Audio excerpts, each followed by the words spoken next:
Good morning, it's Sunday, March 24th, and we're on to, well, we've got this side finished last night. We're working on this side, and once this is done, whoo, yeah, we're gonna be, yeah, babe, what's up? I'm sorry. We're back. Had to go swap the propane tank. All right, so I just wanted to give you a glimpse of the one on the right is straight and the one on the left has got the curve. I bent into it, which is not perfect, but it's perfect enough that I could let the screws finish pulling it into place. So I'm going to use this guy as a pattern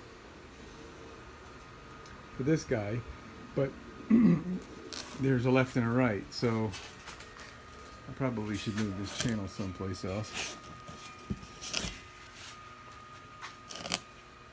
So let's see, this one's gonna have to be bent concave.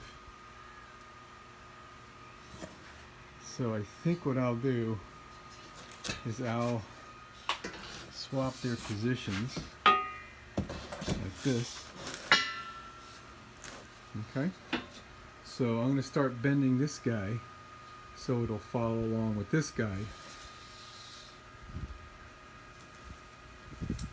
and then we'll just do the bend it, try it, bend it, try it about 30 times until we get it where it needs to be.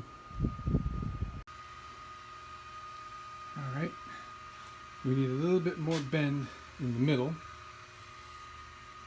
So let me show you my little trick here.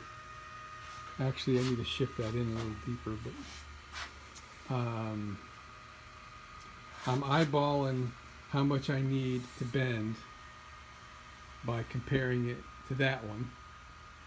And I just also did a quick test fit on the bus and verified with the door closed. The door's got the same or similar arc on this side. So the method I'm using is I put something like this right there, and I yank on it a few times until I see that I've got some permanent deflection in it of the amount that I wanted to see, and then I go test fit. Alright, doing another test fit, so I can easily see that this gap right here is growing toward the middle, and then it narrows down to the top. May not be so visible through the video, but I'm not gauging the position by the bus door jamb. I'm gauging by the door, which very plausibly has a different arc to it. Come in here on the bus, closing the door with our little wood shim down there to simulate the door seals. Now we're looking, double check what we're seeing. I'm just gonna stick my finger in there. I can feel, yeah, actually right around here it needs more bend in the middle. I'm going to start with a little bit more bend. We're about 16 inches from the top. Give that a little bit more bend, and we'll see what happens in the middle next. Okay.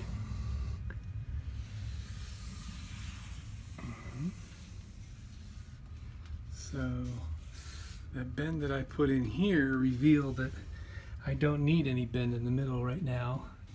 I need a bend about 18 inches from the bottom. Alright, so I'm happy with the bend. It's as close as I'm going to get. But what happened was, due to the bending and I guess you'd call it leverage or cantilevering, the hole at the top ended up being about 1/8 of an inch, almost 1/8 of an inch out of place, in order to have this aligned with the upper mounting area for the sill stop. So what I did is I welded the hole shut, and on the back I put paint. There's the old hole right there. You can just see it. So what I was getting ready to do is use this really neat tool. I bought a whole set of these a while back. They weren't that expensive. They're called, I guess, transfer punches.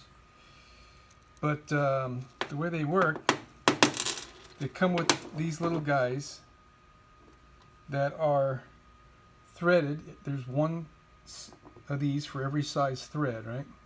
All these are the same. They give you a whole bunch, I guess, so you can do multiple things at the same time or break them, lose them. But I don't know if you could. The very tip is a hex. Okay?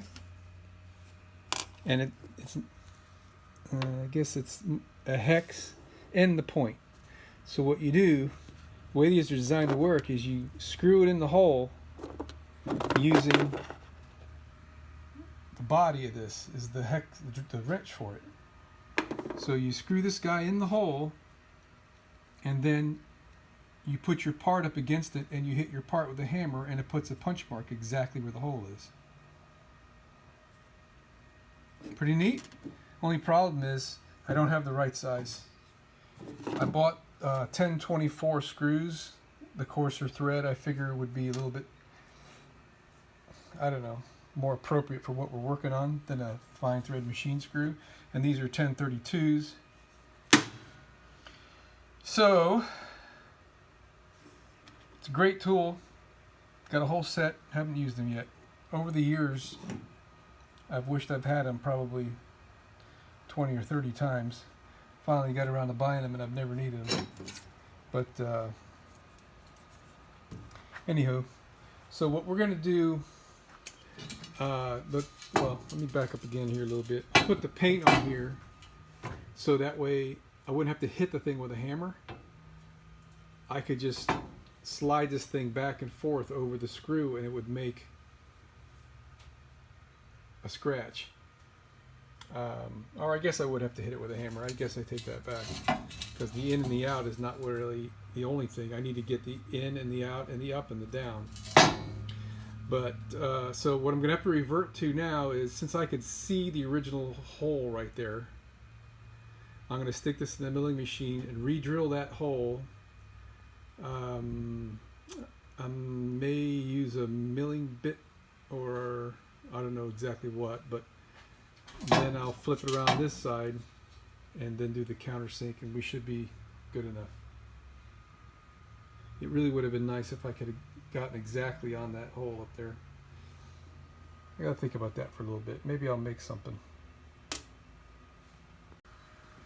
Alright, so here's some success for you.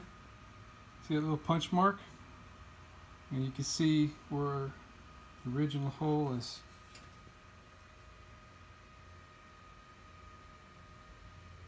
Alright, or the original hole was. So here's what I did. I copied the theme on that and went and got a 1024 set screw. And I stuck the Allen wrench in it and used the Allen wrench as a holder, and I took it to the grinder and I ground a point on it, and I use it like a center punch. Now all I gotta do is get the damn thing out of there. It's starting to come. There you go. Guess I could just finish screwing it in all the way and let it fall in the hole, but see, it's a set screw.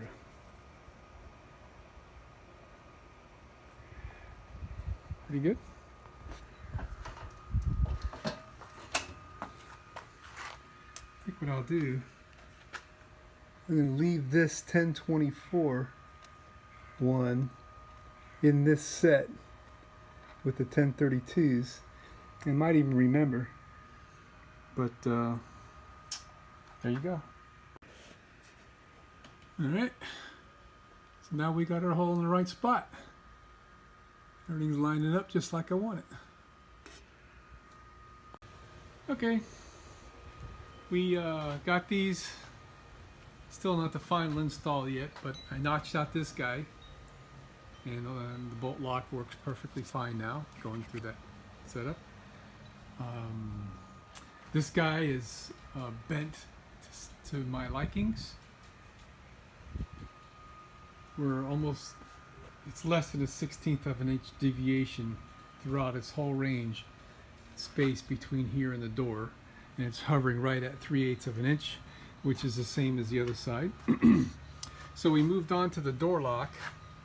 I've given up on the idea of using a regular doorknob because this door is not going to get that much use anyway, and this should be easier.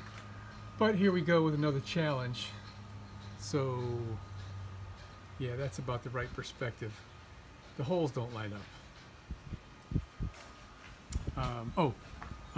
In order to clear the angle on the edge there, I had to use countersunk head screws here.